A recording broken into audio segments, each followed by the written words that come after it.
Lello.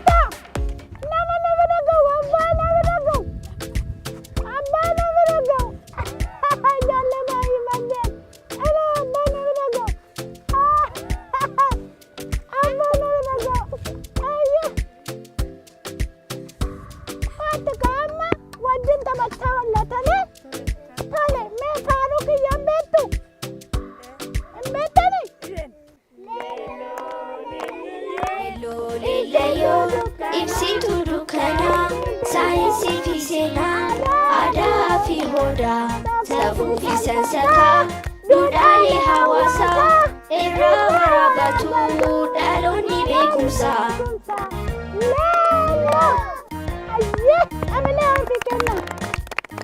Lello.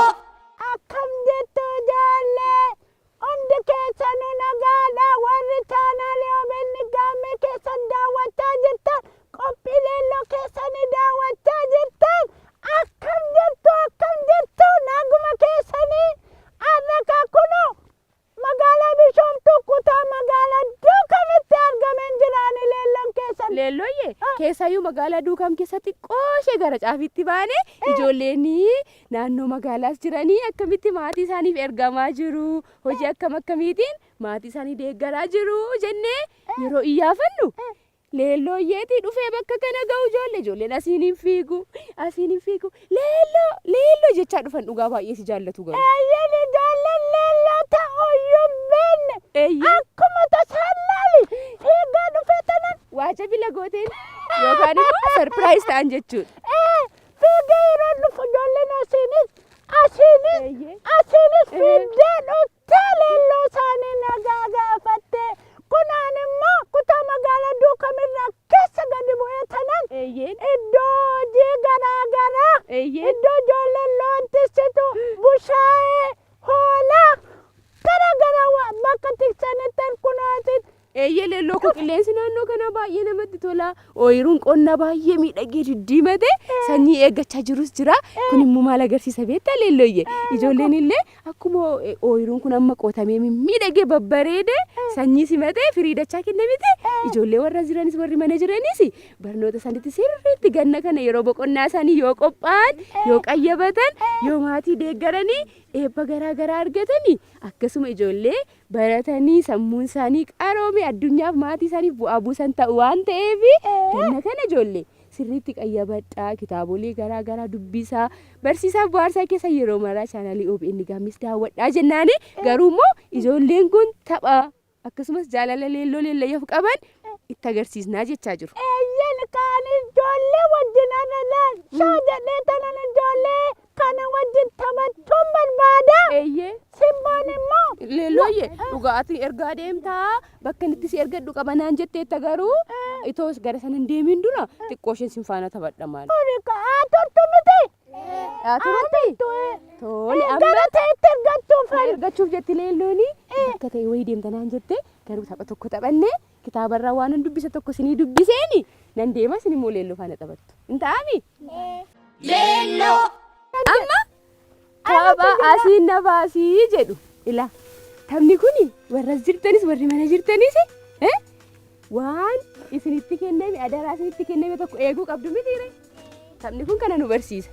Leelloon isin goyyomsuuf yaaluu dandeessi akkasiin dagattan gochuu dandeessi diduu qabdu tole. Namni goyyomfamee gadhiise leelloo eessatti qabaaree qabuu qaba mitiire.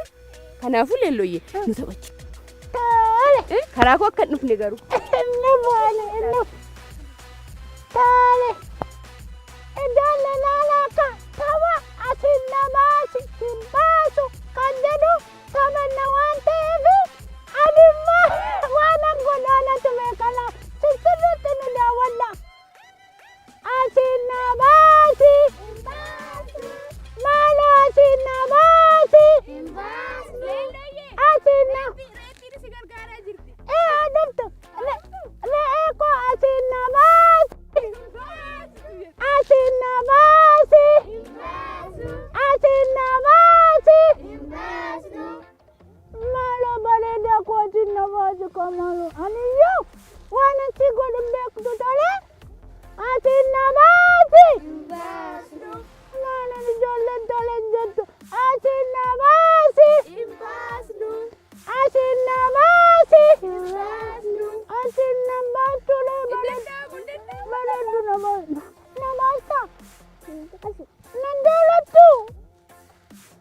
Nanjaalattu asin namaati.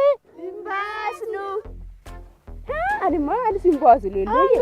Ilaani ani waan adaraa natti kenname waan ana jajame nama sirriifa jira oolchuudha waan ta'eef hin biyyoo hin baasuuf akka bira dhaqi barbaaddan. Tole asin na didane asin namaati. Asin namaati. Asin namaati. Asin namaati. Hin baasnu.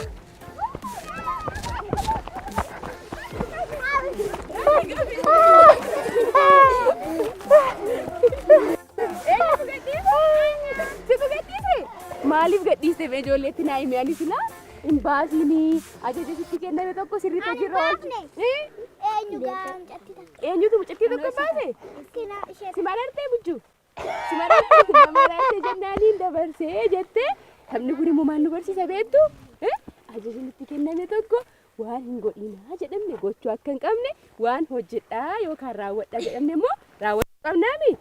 Akkasumas immoo naannoo keessa waan jiru tokko sirriitti to'attanii maaltu naannoo kootti ta'aa jira eenyufaatu naannoo koo jira ijoollee kamii wajjin oolaa reetti hoolaa namaatiin natti kennee sirriitti to'achaa jira jettanii ijaan naannoo keessan sammuu keessanii yaada keessanii to'achuu sin barsiisaa jechuudha.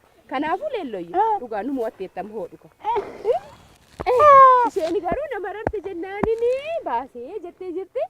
Suuta jedheetti jedhee tanan. Maaloo na baati jedhee suuta jedhee walii gallee. Isheen natti kolfinaanan tat jedhee tokkeessame. Garraamii argatte jennaan kolfisiifattee haasaadhaan qabdee dabarte jechuudha. Tole ijoollee warri manaa immoo tapha kanaan guyyoon foon akka hin qabne barataniiru miti leelloo.